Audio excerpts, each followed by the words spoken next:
Halo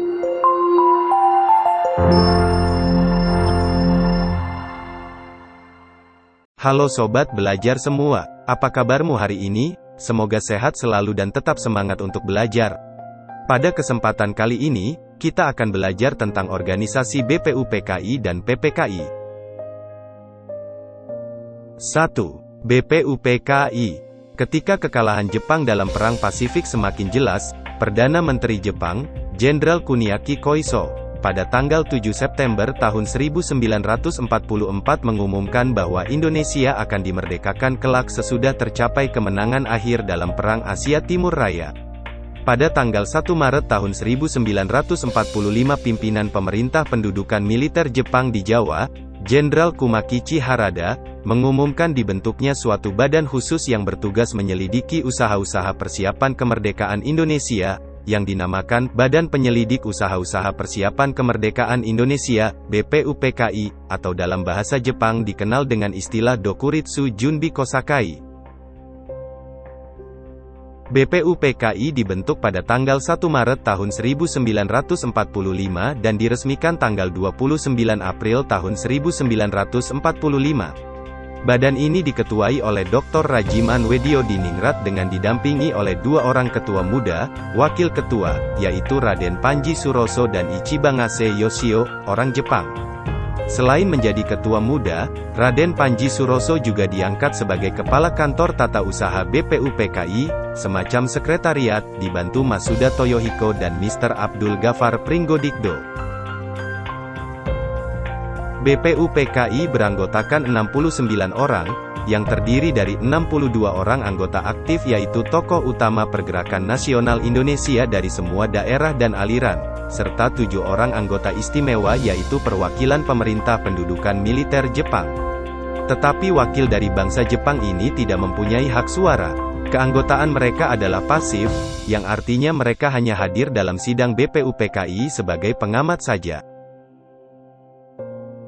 BPUPKI membentuk beberapa panitia kerja sebagai berikut. A. Panitia 9 yang diketuai oleh Insinyur Soekarno. Tugas panitia ini adalah merumuskan naskah rancangan pembukaan Undang-Undang Dasar. Adapun anggotanya yaitu, Insinyur Soekarno, Dr. Andus Muhammad Hatta, Kiai Haji Wahid Hashim, Abdul Kahar Muzakir, Mr. Alexander Andries Maramis, Abi Kusno Cokrosuyoso, Mr. Ahmad Subarjo, Haji Agus Salim, dan Mr. Muhammad Yamin. B. Panitia Perancang UUD, juga diketuai oleh Insinyur Soekarno.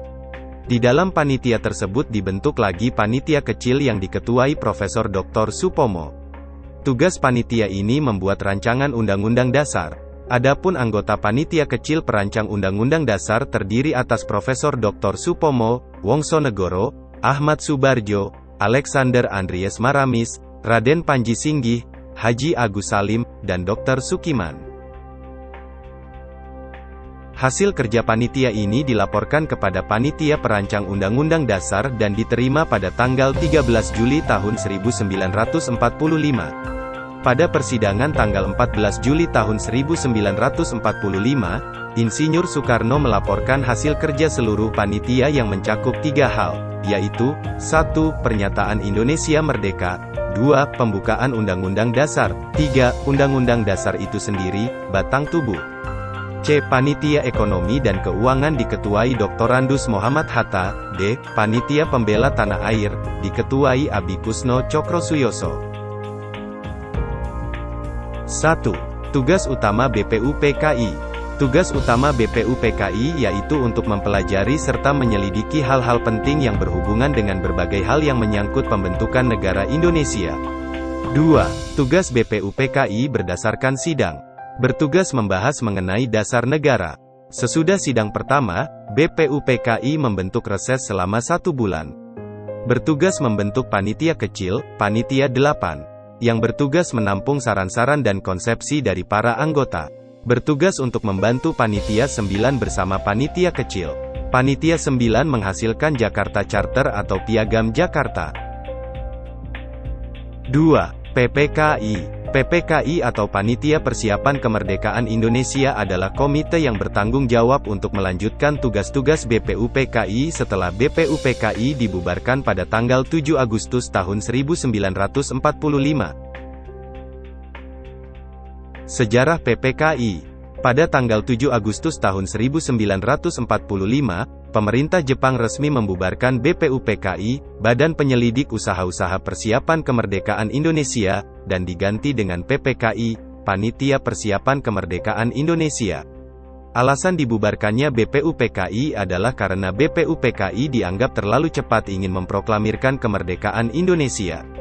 PPKI diketuai oleh Insinyur Soekarno dan wakilnya yaitu Dr. Andus Muhammad Hatta yang beranggotakan 21 orang yang masing-masing berasal dari pulau yang berbeda. Yaitu, 12 orang berasal dari Jawa, 3 orang berasal dari Sumatera, 2 orang berasal dari Sulawesi, 1 orang berasal dari Kalimantan, 1 orang berasal dari Sunda Kecil, Nusa Tenggara, 1 orang berasal dari Maluku dan 1 orang yang beretnis Tionghoa. Pada tanggal 9 Agustus tahun 1945, 3 tokoh penting PPKI yaitu Insinyur Soekarno, Dr. Andus Muhammad Hatta dan Rajiman Wediodiningrat dipanggil ke Dalat, Vietnam untuk mendengarkan sebuah instruksi Jepang terhadap langkah selanjutnya dari PPKI. Pada tanggal 12 Agustus tahun 1945, Jenderal Trauci mengatakan bahwa pengumuman kemerdekaan Indonesia bisa dilakukan pada tanggal 24 Agustus tahun 1945 dengan wilayah yang meliputi bekas Hindia Belanda dahulu. Pada tanggal 15 Agustus tahun 1945, Jepang menyerah kepada Sekutu. Pada tanggal 16 Agustus tahun 1945, terjadilah sebuah peristiwa rengas dengklok di mana terjadi perbedaan pendapat antara golongan tua dan muda mengenai waktu dan tempat untuk pelaksanaan proklamasi kemerdekaan Indonesia. Golongan muda ingin memproklamirkan kemerdekaan Indonesia secepat mungkin sedangkan golongan tua ingin menunda dan memusyawarahkan hal tersebut dengan anggota PPKI. Akhirnya golongan muda menculik Soekarno-Hatta ke rengas dengklok. Mereka menuntut agar proklamasi kemerdekaan dilakukan esok hari yakni tanggal 16 Agustus tahun 1945. Dan pada akhirnya pada tanggal 17 Agustus tahun 1945, bangsa Indonesia memproklamirkan kemerdekaan tanah air dari penjajahan. Tugas PPKI. Dilihat dari namanya sudah jelas bahwa tugas dari PPKI adalah mempersiapkan kemerdekaan Indonesia, namun ada 3 poin penting yang menjadi tugas mereka, yaitu mengesahkan Undang-Undang Dasar, memilih dan mengangkat Insinyur Soekarno sebagai Presiden dan Dr. Andus Muhammad Hatta sebagai Wakil Presiden, membentuk Komite Nasional untuk membantu tugas Presiden sebelum DPR dan MPR terbentuk. Sobat belajar, demikian tadi video pembelajaran tentang organisasi BPUPKI dan PPKI, mudah-mudahan video ini ada manfaatnya dan dapat memperluas wawasanmu ya. Terima kasih sudah menyimak video ini sampai selesai dan sampai bertemu kembali pada video pembelajaran berikutnya. Silahkan komentar yang positif di kolom komentar dan jangan lupa tekan tombol like dan subscribe-nya ya.